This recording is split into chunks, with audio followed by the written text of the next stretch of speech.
alegria e satisfação que cumprimentamos os nossos amigos e irmãos do portal Escola Dominical com a gloriosa paz de nosso Senhor e Salvador Jesus Cristo. Estamos dando início a mais uma pré-aula, esta ferramenta que o portal Escola Dominical disponibiliza no início da semana, para que os irmãos possam melhor preparar a sua aula da Escola Bíblica Dominical. Leiam a revista das lições bíblicas, assistam a esta pré-aula, leiam os textos que nós publicamos a respeito desta aula no portal Escola Dominical, inclusive o nosso texto, onde nós colocamos, inclusive, os slides que são o roteiro desta exposição. Muitos perguntam por que não repetimos a lição da Escola Dominical, a revista. Porque os irmãos já têm a revista, já têm um livro de apoio, tem a própria videoaula do comentarista do trimestre. A proposta do portal Escola Dominical é trazer subsídios complementares para que os irmãos possam melhor preparar a sua aula da Escola Bíblica Dominical. Durante a semana, publicamos breves comentários em áudio das leituras diárias sugeridas na revista. O irmão terá um momento devocional e angariará informações a respeito da lição. Também, se tiverem dúvidas durante a semana, poste a sua pergunta na sala dos professores do portal Escola Dominical. Nós não respondemos perguntas e comentários feitos nas redes sociais.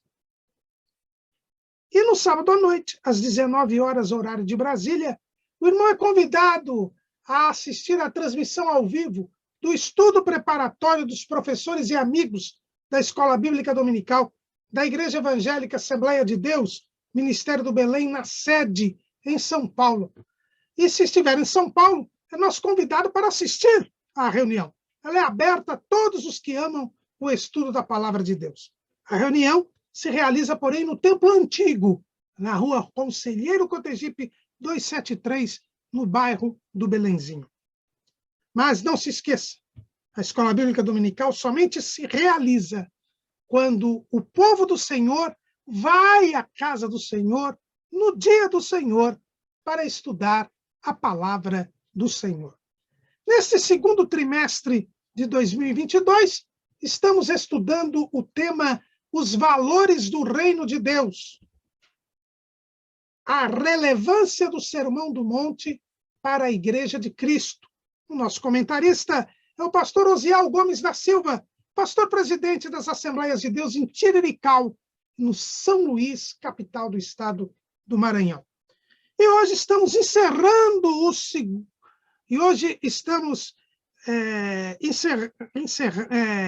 dando início, ao terceiro bloco do trimestre, quando nós agora estaremos estudando sobre a segunda parte do Sermão do Monte.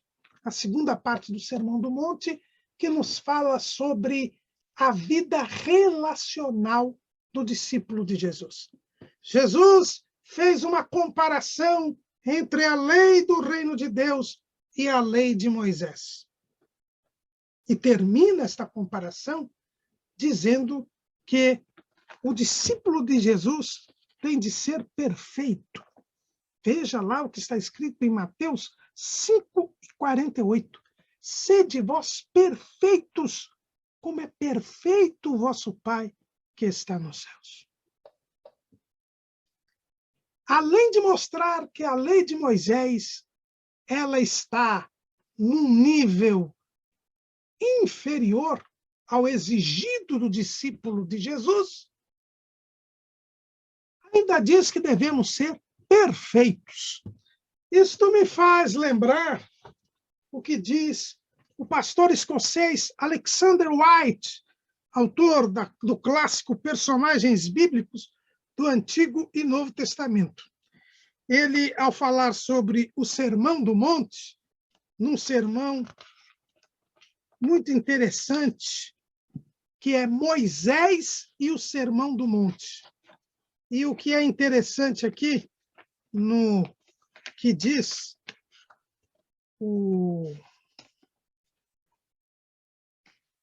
Alexander White, é que Jesus, no Sermão do Monte, ele se apresenta como Moisés. Nós dissemos aqui o novo Moisés.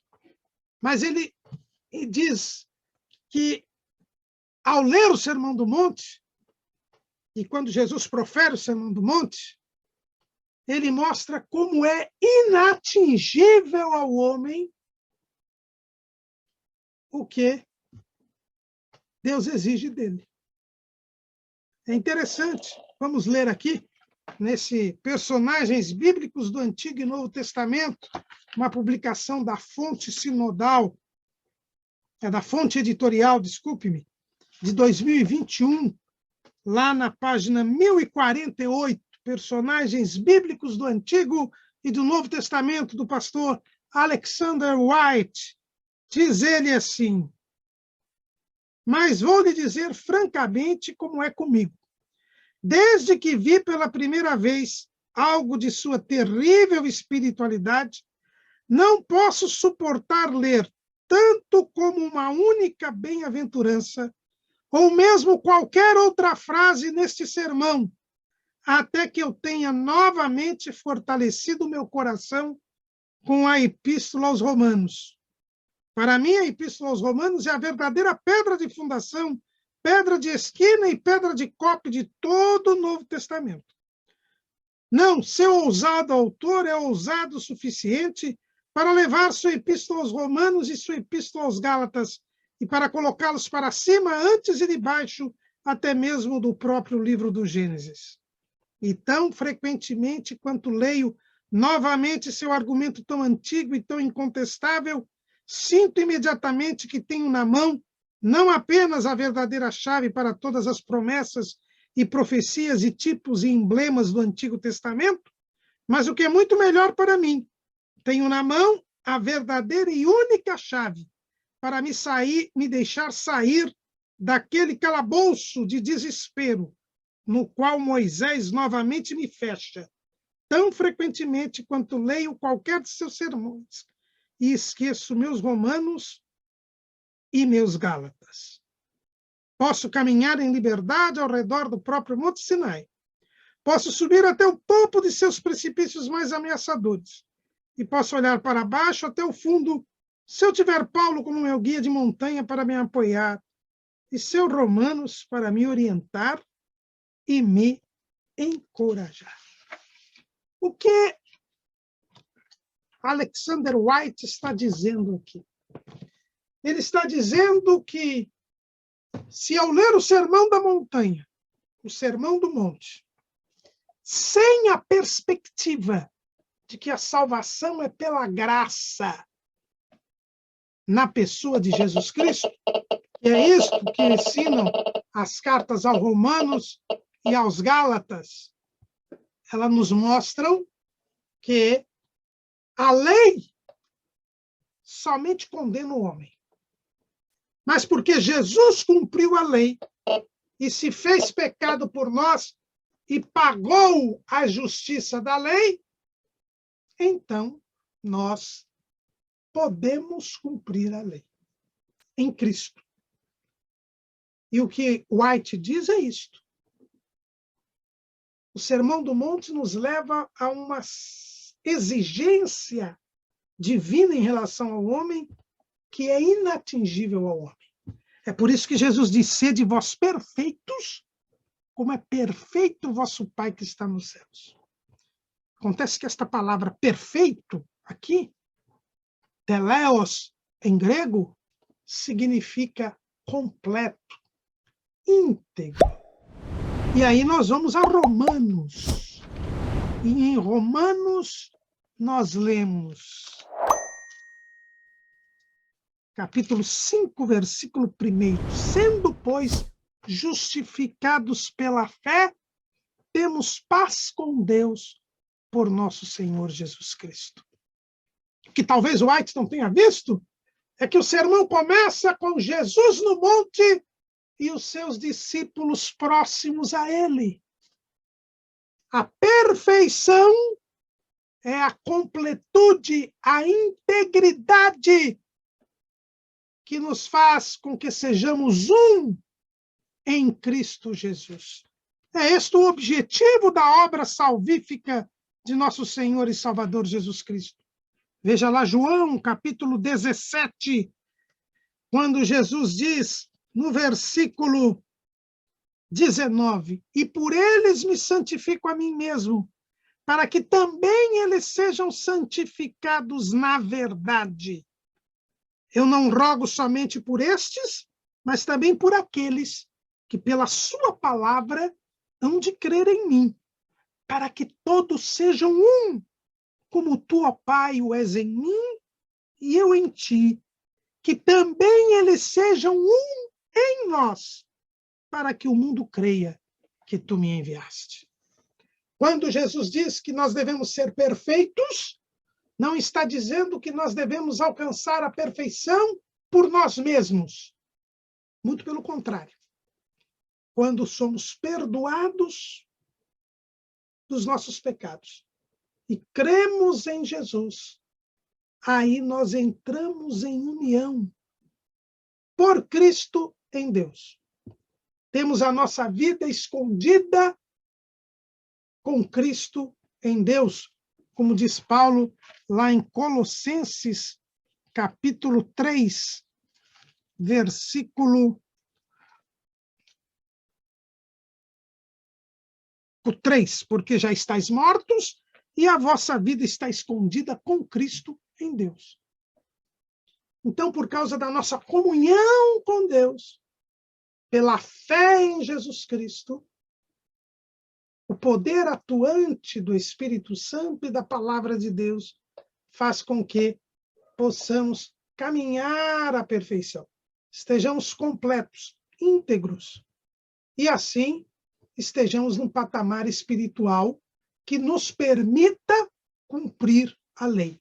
Porque quando recebemos o amor de Deus em nosso coração, derramado pelo Espírito Santo, como diz o próprio Paulo neste mesmo capítulo 5 de Romanos, no versículo 5, nós aí então temos condição de cumprir a lei.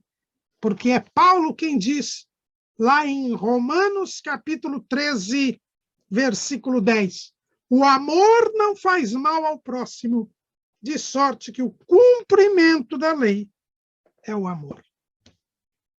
Então, a perfeição que deixa White apavorado não nos apavora, quando sabemos que ela é atingível, não por mim, não por você, mas por Cristo Jesus. Ele se fez pecado por nós e reconciliou Deus consigo o mundo por Cristo Jesus. E agora, crendo em Jesus, tendo os nossos pecados perdoados e removidos, nós somos justificados pela fé e agora temos paz com Deus. E nesta comunhão com Deus, nós estamos em perfeição. E é interessante ver que o que Jesus exige do discípulo de Cristo foi exigido de Abraão. Sim, o pai da fé, aquele que foi justificado pela fé, também teve esta exigência. Vamos lá em Gênesis capítulo 17, versículo 1.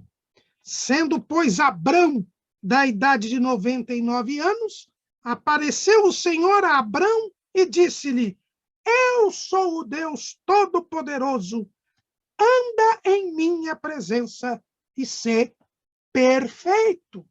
E aqui a palavra hebraica é tamim, que quer dizer a mesma coisa, íntegro, irrepreensível,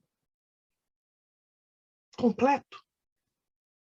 Abrão, e nesta oportunidade é que Deus lhe muda o nome de Abrão para Abraão, é aqui que Deus começa a exigir dele a perfeição, porque ele havia crido em Deus e sido justificado pela fé. Então, esta perfeição não é inatingível. É possível se mantivermos a comunhão com nosso Senhor e Salvador Jesus Cristo. E, depois de ter feito esta comparação entre a lei do reino de Deus e a lei de Moisés, Jesus começa a dizer como o discípulo dele deve se relacionar com o próximo e com Deus. Ele fala de perfeição. Por falar em perfeição, ele fala de comunhão. E por falar em comunhão e em perfeição, ele fala de religião. A religião é a atividade humana em que o homem ele procura se religar com Deus. O homem foi criado para viver em comunhão com Deus. O homem foi criado para se relacionar com Deus. Mas o pecado rompeu esta relação. É o que vemos lá em Isaías, capítulo 59, versículo 2. Mas as vossas iniquidades fazem divisão entre vós e o vosso Deus, e os vossos pecados encobrem o seu rosto de vós, para que vos não ouça. Há uma divisão. O pecado rompe o relacionamento entre Deus e os homens. E é preciso voltar a haver esse relacionamento. O homem, na sua essência, depende de Deus. Ele tem sede de Deus. Esta é a própria expressão do salmista. Lá no Salmo 42, o salmista, no Salmo 42, ele diz: a minha alma tem sede de Deus, do Deus vivo. Quando entrarei e me apresentarei ante a face de Deus? Este que é um salmo didático, um masquil dos filhos de Corá. Minha alma tem sede de Deus. Todo homem tem sede de Deus, porque todo homem foi feito para se relacionar com Deus. E para se relacionar com Deus, então, existe esta atividade que é a religião, que procura religar o homem a Deus. E para religar o homem a Deus, nós temos duas maneiras. A primeira é partindo do homem. O homem tenta se religar a Deus. E isto o homem tem feito desde o início da história da humanidade.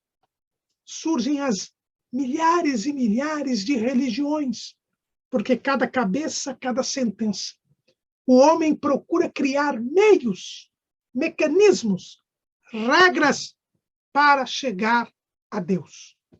Mas todas estas religiões são falhas, são falsas, porque o homem não tem como chegar até Deus. O Sermão do Monte nos diz qual o padrão que Deus exige do homem. E o homem pecador não pode se salvar a si mesmo. O homem não pode se libertar do pecado. Só quem pode libertar o homem do pecado é Jesus Cristo. Por isso, as diversas religiões que surgiram e ainda surgem são incapazes de levar o homem até Deus. São ilusões, são imaginações do homem. Paulo fala a respeito disso, quando ele fala da corrupção geral da humanidade. Lá em Romanos, no capítulo 1, diz assim, Paulo, porquanto, versículo 21, porquanto, tendo conhecido a Deus, não o glorificaram como Deus, nem lhe deram graças. Antes, em seus discursos, se desvaneceram, e o seu coração insensato se obscureceu.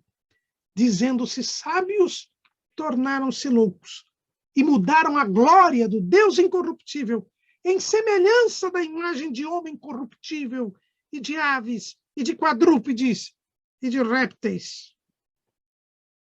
Pelo que Deus os entregou às concupiscências do seu coração, à imundícia, para desonrarem o seu corpo entre si, pois mudaram a verdade de Deus em mentira, e honraram e serviram mais a criatura do que o Criador, que é bendito eternamente.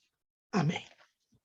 Paulo mostra que o homem Em vez de buscar a Deus, em vez de reconhecer sua incapacidade, sua impotência, ele se engana com seus falsos discursos e raciocínios e cria religiões que levam à idolatria, que levam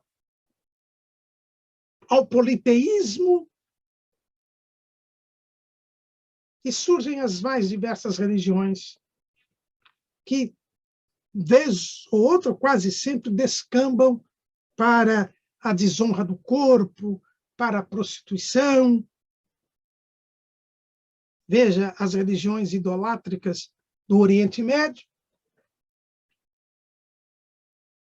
nos tempos bíblicos, e os irmãos então veem que erram.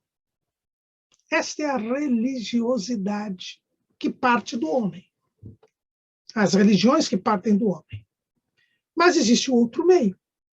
É a religião que parte de Deus. A religião que parte de Deus, Deus se faz homem, e esse Deus feito homem cumpre a justiça divina, paga o preço dos pecados do homem, e desta maneira reconcilia o homem com Deus. É a religião única, verdadeira, porque Deus, que é único, se faz homem e redime esta humanidade. É a verdadeira religião, a religião pura e imaculada para com Deus. O cristianismo, a religião de Cristo, que é o verbo que se fez carne e habitou entre nós, cheio de graça e de verdade. E o discípulo de Jesus é um ser humano, portanto, é um religioso, porque ele está religado a Deus e tem uma atividade religiosa, mas da religião verdadeira.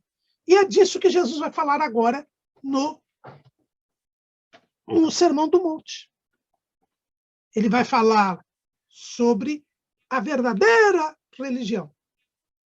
E Tiago, o irmão do Senhor, ele vai falar sobre esta religião pura e imaculada para com Deus.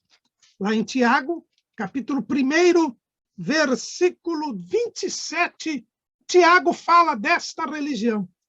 A religião pura e imaculada para com Deus o Pai é esta: visitar os órfãos e as viúvas das suas tribulações e guardar-se da corrupção do mundo. Aqui nós temos a dupla dimensão da religiosidade verdadeira. Veja que é uma religião pura e imaculada para com Deus, o Pai.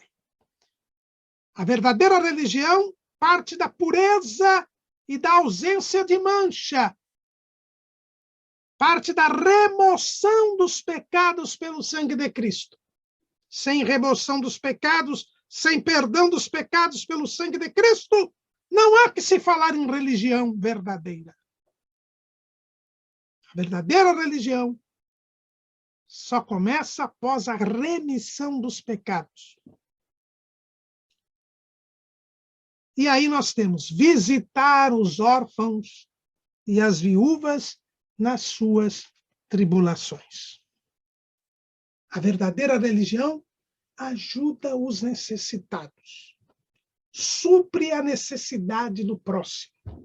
E é por isso que Jesus, ao falar da vida relacional do seu discípulo, vai começar a falar da relação dos discípulos de Jesus com os necessitados. E é por isso que ele fala da esmola. O que é a esmola? A esmola é justamente a ajuda que se faz ao necessitado. A esmola é a ajuda que se faz ao necessitado.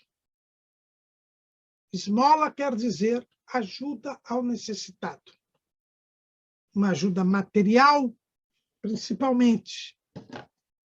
E aí Jesus vai fazendo um contraste entre o discípulo de Jesus e a prática dos fariseus.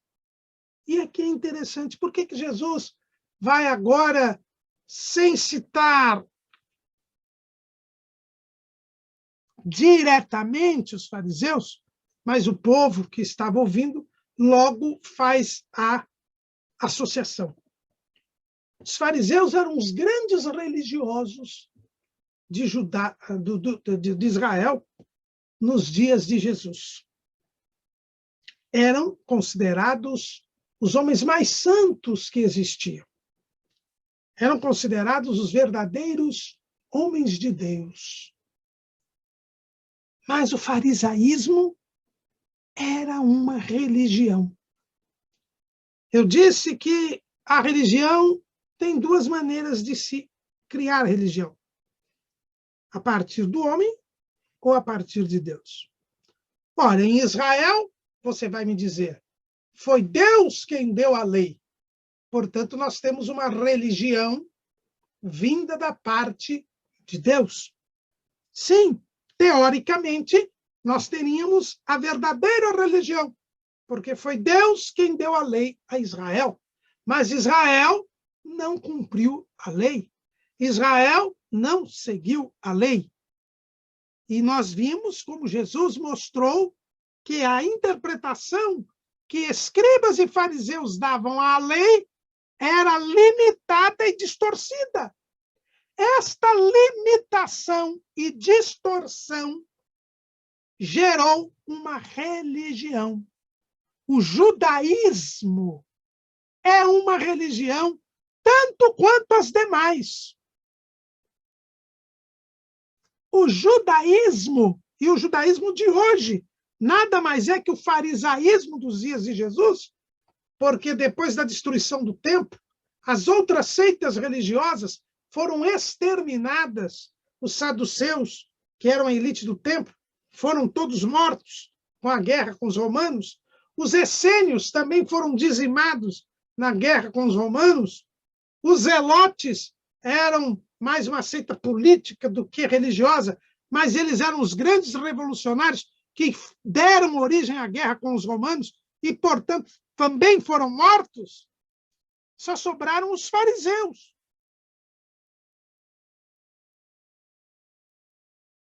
Portanto, todo o judaísmo de hoje é herdeiro do farisaísmo.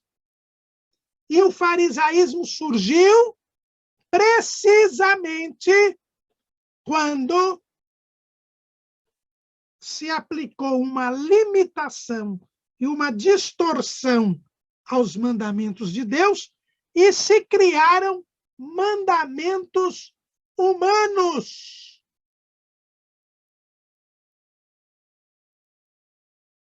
No Talmud, que é o segundo livro sagrado do judaísmo, onde está toda a tradição dos anciãos, como é chamado aqui no capítulo 15 de Mateus, nós encontramos no tratado chamado Ética dos Pais, Pirkei Avot, exatamente este conceito. Veja o que diz o texto lá do tratado Pirkei Avot. Moisés recebeu a Torá no Sinai e a transmitiu a Josué. Josué aos anciãos, os anciãos aos profetas, e os profetas transmitiram-na aos homens da grande aliança, os homens da grande assembleia. Os homens da grande assembleia disseram 3 ditos. Sejam prudentes no julgamento, formem muitos discípulos e ergam uma cerca para a Torá. O que é esta cerca para a Torá? Eram mandamentos humanos que eram considerados como preventivos para eu poder cumprir os mandamentos de Deus. Jesus fala disso lá no capítulo 23 de Mateus. Capítulo 23 de Mateus, versículo 4. Pois atam fardos pesados e difíceis de suportar, e os põem sobre os ombros dos homens. Eles, porém, nem com o dedo querem movê-los. Jesus, neste discurso do capítulo 23, que é o discurso mais duro do ministério de Jesus, contra os fariseus, ele diz o quê? Que os fariseus criaram fardos pesados, difíceis de suportar. São mandamentos de homens. Eles, se achando mais importantes do que Deus, criam mandamentos para impedir que nós quebremos os mandamentos de Deus. Ou seja, eles se acham mais inteligentes que Deus. Deus disse o que era preciso ser feito para fazer a vontade dele. Aí chegam os homens e dizem, olha, vamos criar outros mandamentos. Com esses mandamentos, nós não corremos o risco de descumprir os mandamentos de Deus. Ou seja, Deus não foi inteligente o suficiente, não foi sábio o suficiente. Nós temos um jeito de poder cumprir a lei de Deus sem descumprir a lei de Deus. Vamos criar coisas que Deus esqueceu. É isto que são os mandamentos de homens. O profeta Isaías já falava disso lá atrás, porque lá atrás já tinha essa ideia entre os israelitas. Veja o que diz o profeta Isaías, capítulo 29, versículo 13. Porque o Senhor disse, pois que este povo se aproxima de mim, e com a boca e os lábios me honra, mas o seu coração se afasta para longe de mim, e o seu temor para comigo consiste só em mandamentos de homens, em que foi instruído. E Jesus repete estas mesmas palavras lá em Marcos 7:7. Em vão, porém, me honram, ensinando doutrinas que são mandamentos de homens. Esta era a religiosidade judaica. Uma religiosidade tão ruim quanto as dos povos gentios. Porque buscam se religar a Deus a partir do homem e não a partir de Deus. E Jesus vai atacar esta religiosidade. E ele vai chamar essas pessoas religiosas de hipócritas. É por isso que na imagem que nós temos na nossa revista da lição número 8, é a imagem de um homem segurando uma máscara. E é isto que é o hipócrita. Em grego, hipócrites. Quem era o hipócrites? O hipócrites era o ator. O ator. Os irmãos sabem que o teatro teve um grande desenvolvimento na Grécia. E o símbolo do teatro são duas máscaras. Uma que sorri e outra que chora. Esse é o símbolo do teatro. Por que são as máscaras o símbolo do teatro? Porque os atores, lá na Grécia, eles representavam a peça com uma máscara na frente. A máscara da foto aí, da revista, a pessoa está segurando a máscara, mas lá na Grécia tinha uma haste, né? Uma haste em que a pessoa ficava segurando a máscara. E essa máscara ele colocava na frente. Ninguém via o rosto do ator. Por quê? Porque eles estavam dizendo, olha, o que eu estou dizendo aqui não sou eu, é a personagem da peça. Eu sou uma pessoa que não é a pessoa da peça. Isto que é o hipócrita. O hipócrita é aquela pessoa que não é quem ele está dizendo que é. Assim como o ator representa uma personagem que não é ele, e é interessante, vez ou outra, nós notamos, isso até diminuiu um pouco, mas era comum, principalmente na época em que as telenovelas tinham uma audiência enorme do povo brasileiro, era comum que, vez ou outra, um ator ou uma atriz que representava uma personagem má numa novela fosse hostilizado no supermercado, no banco, na rua. As pessoas xingavam aquela pessoa, né? Desejavam o mal para aquela pessoa, porque confundiam aquele ator ou aquela atriz com a personagem da novela. Porque não tinha máscara, né? O hipócrita é aquele que diz que é quem ele não é. E Jesus vai dizer que o religioso, ele diz quem é, que é o que ele não é. Por quê? Porque ele se apresenta como alguém que é temente a Deus, que é obediente a Deus, que está ligado com Deus, mas, na verdade, ele segue normas criadas pelo homem que desprezam as normas criadas por Deus.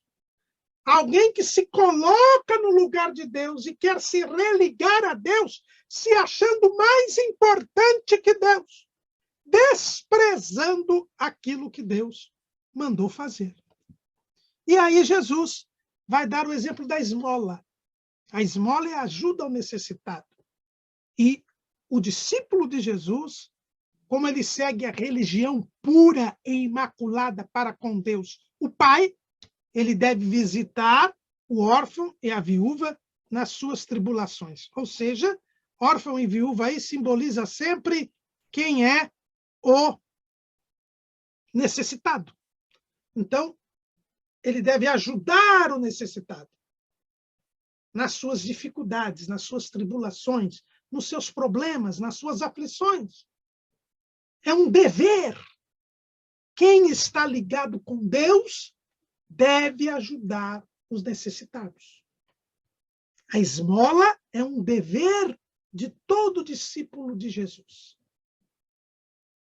É um dever religioso. Mas Jesus diz que guardai-vos de fazer a vossa esmola diante dos homens, para serdes vistos por eles. Aliás, não tereis galardão junto de vosso Pai, que está nos céus. Quando, pois, deres esmola, não faças tocar trombeta diante de ti, como fazem os hipócritas nas sinagogas e nas ruas, para serem glorificados pelos homens. Em verdade vos digo que já receberam o seu galardão. Mas quando tu deres esmola, não saiba a tua mão esquerda o que faz a tua direita, para que a tua esmola seja dada ocultamente, e teu Pai, que vem em secreto, te recompensará publicamente.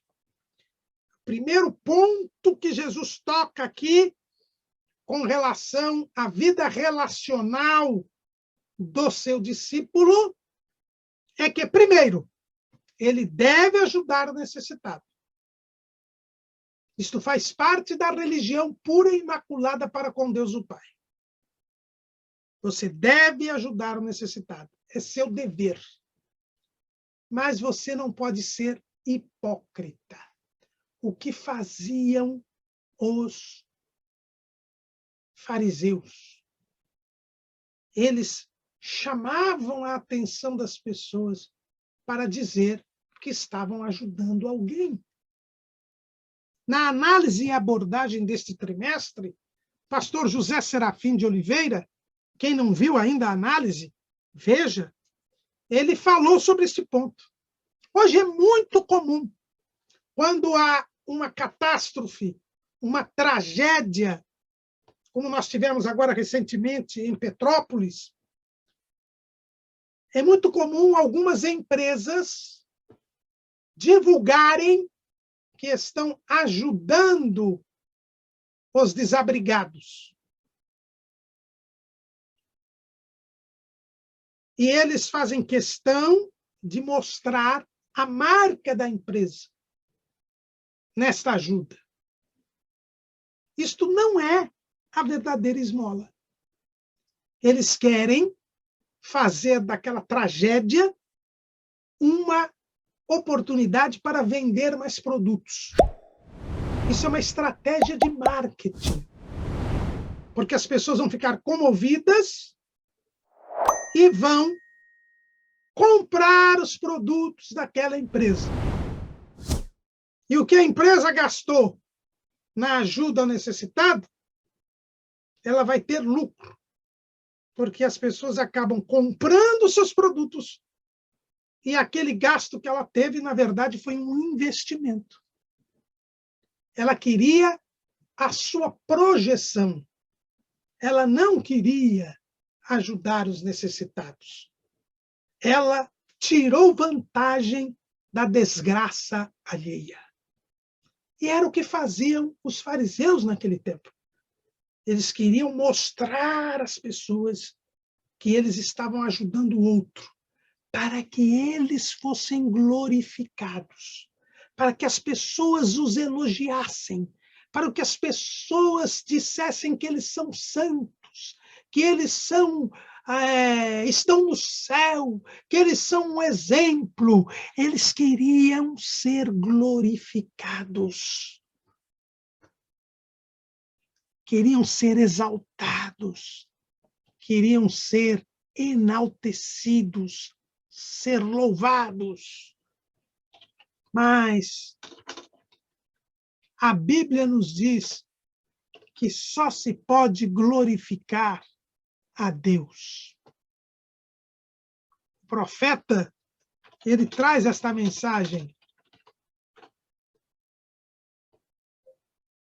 de uma forma bem incisiva, de uma forma bem direta. Como podemos ver lá em Isaías 42:8. Eu sou o Senhor, este é o meu nome, a minha glória, pois a outrem não darei, nem o meu louvor às imagens de escultura. Deus não compartilha nem dá sua glória a ninguém. E aqui nós temos precisamente o que eu disse agora há pouco, o sentimento da falsa religiosidade. Toda religião parte do pressuposto de que o homem se acha na condição de dizer como deve ser o relacionamento entre ele e Deus. Todo homem que cria uma religião ou que segue uma religião, ele parte do pressuposto que ele sabe como deve se relacionar com Deus. Na verdade, ele quer se relacionar com Deus, mas não abre mão de crer na mentira satânica de que é ele, homem, que sabe o que é o bem e o mal, e que ele, homem, não precisa de Deus para fazer o que faz, nem mesmo se relacionar com Deus. Sou eu que vou ditar as regras para me relacionar com Deus. Você já imaginou você ir para um emprego onde você dita as regras para o seu patrão? É uma loucura? É exatamente isso. E o hipócrita, ele quer ser visto pelos homens. Ele quer que as pessoas o vejam ajudando os necessitados, porque o seu objetivo é a sua própria glorificação, a prevalência do seu eu. E como diz Charles Spurgeon, nós colocamos aí em nosso esboço, Deus é justo. Ele não paga duas vezes pelo mesmo produto. Existe um princípio no direito que diz que quem paga mal, paga duas vezes. Como Deus nunca paga mal, ele sempre paga bem, ele só paga uma vez. Então, se eu sou glorificado, elogiado, premiado, recompensado pelo bem, pela esmola que eu dei aqui, já está pago. Deus não vai pagar, porque já foi pago. Eu troquei o galardão de Deus, a recompensa de Deus, o reconhecimento de Deus pelo galardão do homem, pelo reconhecimento do homem, pela recompensa do homem. É uma péssima troca, mas eu troquei. Eu quis ser visto pelos homens. Eu quis que as pessoas soubessem o bem que eu estava fazendo, que não era mais do que a minha obrigação, mas eu quero tirar vantagem disso. Então eu sou pago com aquilo que eu escolhi para ser pago. Eu sou pago pela recompensa humana, pelo galardão humano, pelo reconhecimento humano, que é falho, que é pequeno, que é passageiro, que é temporário. Mas Jesus diz, o discípulo de Jesus, ele não pode querer agradar aos homens. Paulo, escrevendo aos Gálatas, capítulo 1, versículo 10. Gálatas, capítulo 1, versículo 10. Porque persuado eu agora a homens ou a Deus? Ou procuro agradar a homens? Se estivesse ainda agradando aos homens, não seria servo de Cristo. O servo de Jesus, o discípulo de Jesus, ele não procura agradar aos homens e nem busca o agrado dos homens. Ele procura agradar a Deus. Ele procura o agrado de Deus. É por isso que ele age com fé e não por vista. Paulo, escrevendo em 2 aos Coríntios, capítulo 5. Aliás, capítulo 5. Capítulo 5. Vamos ver aqui, isso mesmo, capítulo 5, versículo 7. Porque andamos por fé e não por vista. Por quê? Porque sem fé é impossível agradar a Deus. Hebreus 11, 6. Eu ando por fé, confiando em Deus, porque eu quero agradar a Deus. E eu vou para o céu porque eu agrado a Deus. Enoque, ele foi trasladado para não ver a morte, porque alcançou o testemunho de que agradava a Deus. Hebreus 11, 5. Sem fé é impossível agradar a Deus. Então nós temos que andar por fé e não por vista. Mas o hipócrita religioso, ele quer ser visto pelos homens, porque ele não tem fé em Deus. Ele não crê em Deus. Porque quem crê em Deus, o que diz o próprio escritor aos Hebreus, e vamos ler o versículo todo, 11 e 6. Ora, sem fé é impossível agradar-lhe, porque é necessário que aquele que se aproxima de Deus creia que ele existe e que é galardoador dos que o buscam. O hipócrita religioso, o religioso, ele pode até crer que Deus existe, mas não crê que Deus é o galardoador dos que o buscam. Porque primeiro ele não busca a Deus, ele quer que Deus se amolde a ele, porque é ele quem diz como se deve relacionar Deus com ele. É ele quem dita as regras do relacionamento entre ele e Deus. Por isso que ele criou a falsa religião. Então ele já crê que Deus existe, mas que Deus não é tão Deus assim, não. Deus está submisso à vontade dele. Segundo, ele não crê que Deus é o galardoador dos que o buscam. Que Deus é o recompensador. Não. Ele precisa ser recompensado aqui e agora. Ele quer a recompensa deste mundo, desta vida, e vindo dos homens. Então ele procura agradar os homens para que os homens o recompensem. Outro dia eu conversava com um irmão, amigo meu, e ele falava a respeito de um obreiro que diz que ele vai estar vivendo pela fé, vivendo da obra. E para viver da obra,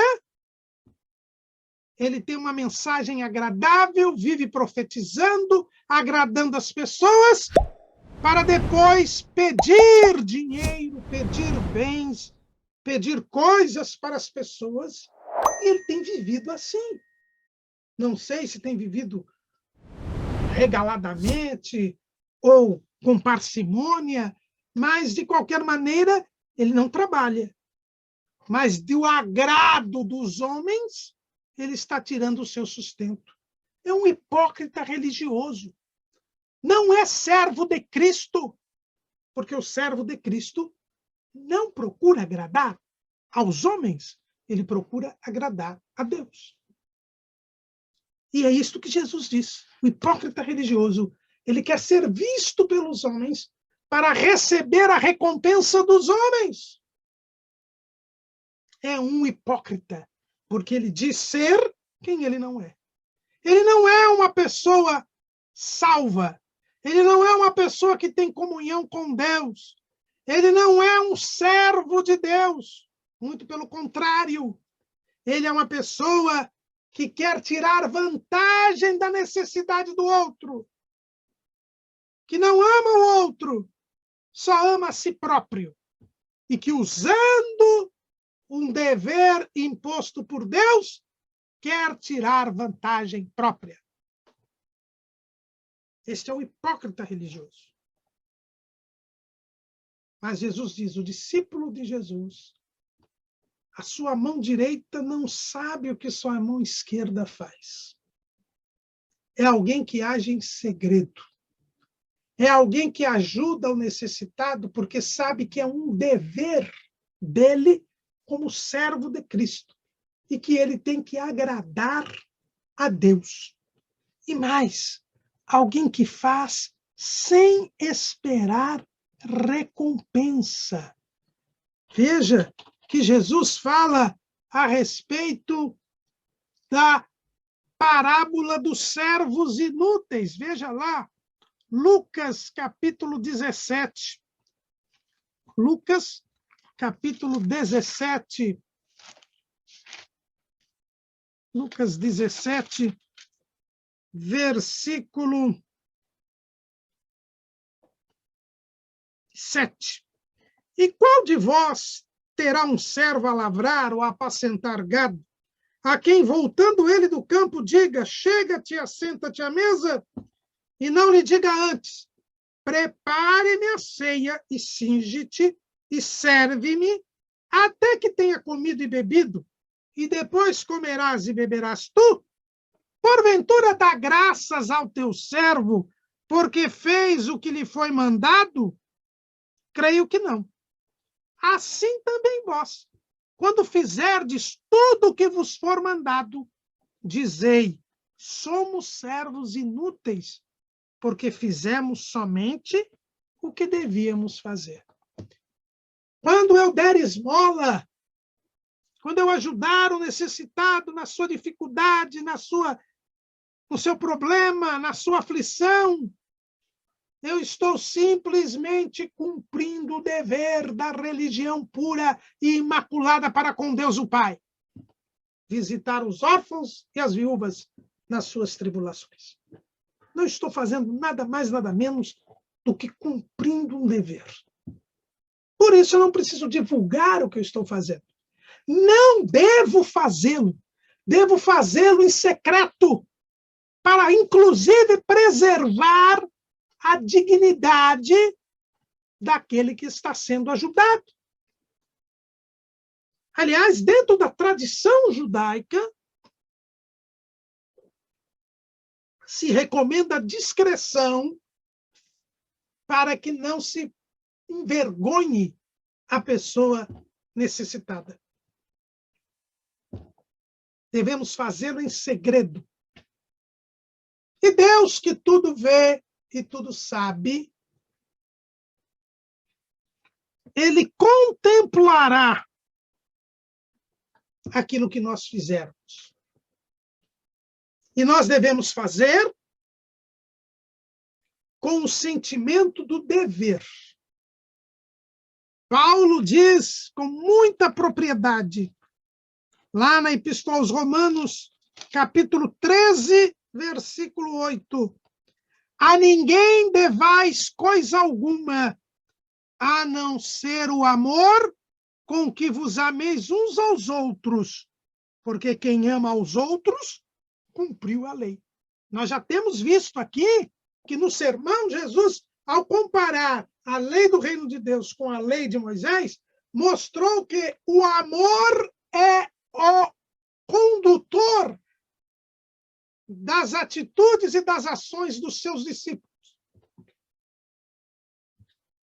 Porque estamos em comunhão com Deus, que é amor, não temos ódio no nosso coração e, portanto, não somos homicidas.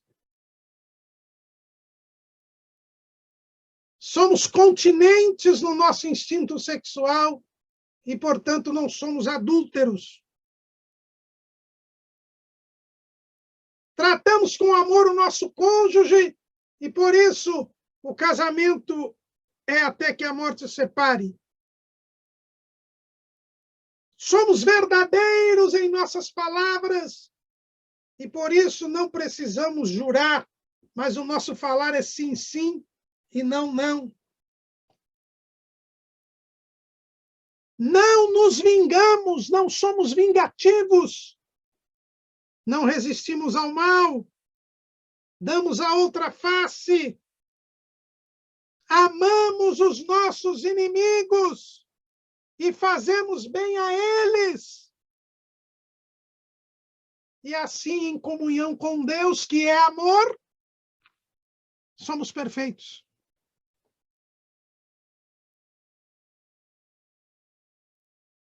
E por isso, quando damos esmola, temos a plena consciência que estamos apenas cumprindo o nosso dever. Somos servos inúteis, porque fizemos apenas aquilo que nos foi mandado. Mas como Deus é melhor do que qualquer senhor humano, Ele nos promete recompensar publicamente. Você faz em secreto, mas Deus o recompensa publicamente. E essa recompensa pública, ela é neste mundo e na eternidade. Neste mundo, porque a Bíblia diz que Deus não se deixa escarnecer. Tudo que o homem fizer, isso também ceifará. Está lá em Gálatas, capítulo 6, versículo 7. Não erreis. Deus não se deixa escarnecer, porque tudo que o homem semear, isto também ceifará. Porque o que semeia na sua carne, da carne ceifará a corrupção. Mas o que semeia no Espírito, do Espírito ceifará a vida eterna. E não nos cansemos de fazer o bem, porque a seu tempo ceifaremos, se não houvermos desfalecido. Então, enquanto temos tempo, façamos o bem a todos, mas principalmente aos domésticos da fé. E eu e você temos visto pessoas que são ajudadas em tempo oportuno, porque lá atrás ajudaram as pessoas. Deus não se deixa escarnecer. Publicamente, as pessoas são recompensadas por aquilo que fizeram em oculto. Mas a principal recompensa não é a daqui. Porque o pagamento, como disse Spurgeon, é único. E o pagamento, na verdade, se dará no céu. Veja o que Jesus disse lá no final do Sermão das Bem-aventuranças. Nós já estudamos esse trimestre, Mateus 5 e 12. Exultai e alegrai-vos, porque é grande o vosso galardão nos céus. O galardão que nos está reservado é o galardão dos céus, o galardão de Jesus. Agrade a Jesus, e Jesus lhe recompensará. Apocalipse, capítulo 22, versículo 12. Eis que cedo venho, e o meu galardão está comigo, para dar a cada um segundo a sua obra. As obras que nós fazemos aqui na terra, as boas obras que nós temos de fazer. Paulo, escrevendo aos Efésios, no capítulo 2, ele diz que nós temos a obrigação de fazer boas obras. Versículo 10, Efésios 2 e 10.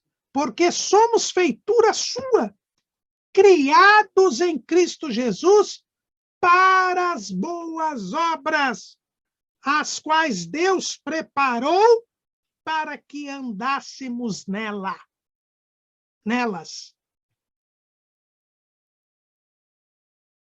Nós temos de fazer boas obras. Por isso que quem faz boas obras, quem dá esmolas, ele simplesmente está apenas cumprindo o que Deus lhe mandou fazer.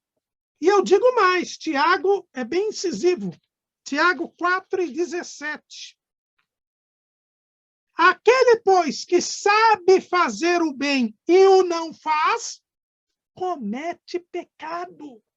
Se eu sei fazer o bem e não faço, nem salvo você se eu não me arrepender. Porque eu fui criado para as boas obras. Então, dar esmolas é um dever. Mas eu tenho que fazê-lo em segredo, para agradar a Deus, cumprindo o meu dever. Estando consciente de que não estou fazendo nada demais, nada de espetacular, nada de fantástico. Estou apenas cumprindo o meu dever. Mas o Senhor diz que eu serei recompensado publicamente. E esta recompensa será no céu, no tribunal de Cristo. Porque o apóstolo Paulo diz, lá em Romanos, capítulo 14, Romanos, capítulo 14, versículo, vamos ver aqui o versículo 10. Mas tu, porque julgas teu irmão? Ou tu também, porque desprezas teu irmão? Pois todos havemos de comparecer ante o tribunal de Cristo. E lá em 2 Coríntios, capítulo 5, versículo 10, Paulo ainda diz, porque todos devemos comparecer ante o tribunal de Cristo, para que cada um receba segundo o que tiver feito por meio do corpo, ou bem ou mal. A declaração de fé das Assembleias de Deus diz, lá no seu item 14, cremos no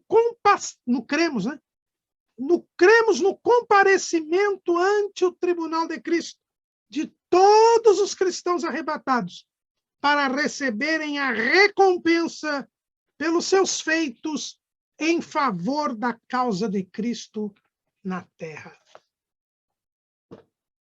É esta recompensa pública, diante de todos os crentes arrebatados, diante de toda a igreja, nós receberemos o galardão pelo que nós fizemos. E se nós fizemos para agradar a Deus, diz o apóstolo Paulo, lá em 1 Coríntios, capítulo 3, ele fala a respeito das 6 espécies de obras que são feitas pelos servos de Deus. 3 delas são obras que darão galardão. As obras de ouro, de prata e de pedras preciosas. 3 delas não darão galardão. É a madeira, o feno e a palha.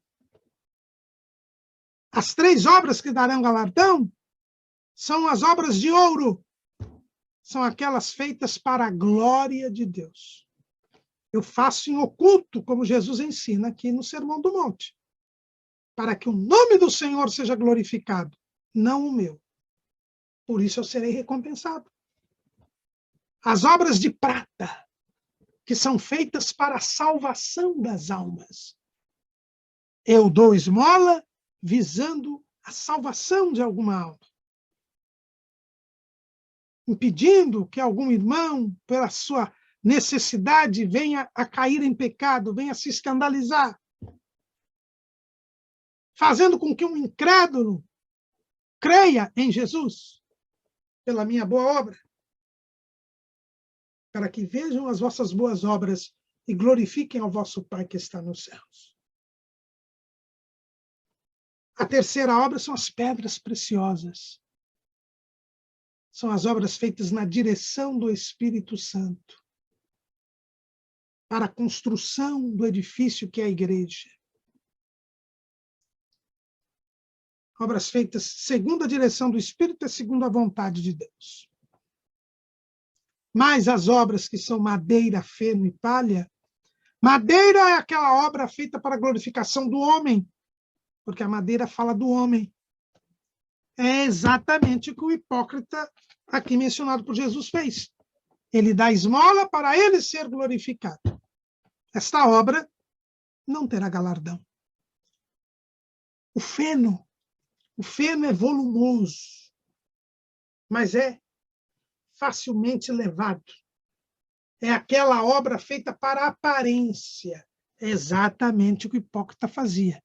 Ele dava esmola na sinagoga e na rua para ter o louvor, para aparecer.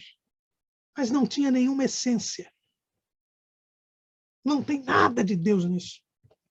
Essa obra também, feita para que o homem apareça, é desprezível. Mas nós temos a palha. A palha é aquela obra feita na direção do homem, pela cabeça do homem, que não subsiste, que só o calor já faz queimar. O hipócrita, baseado numa religião humana, ele também não tem uma obra que possa ser aprovada. Jesus fala da relação do seu discípulo com Deus e com o próximo. Dar esmolas é um dever de todo religioso.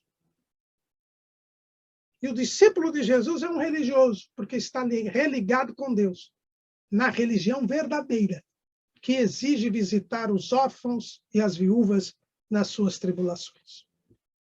Mas deve fazê-lo para agradar a Deus,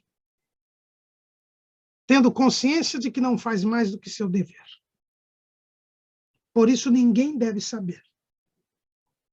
E ele será recompensado no tribunal de Cristo por isso. Mas se você for um hipócrita e quiser ser glorificado pelo bem que você faz, você já terá o seu pagamento aqui na terra. E se não se arrepender, nem para o céu irá. E se for ao céu, estas obras não lhe darão nenhum galardão. Amém?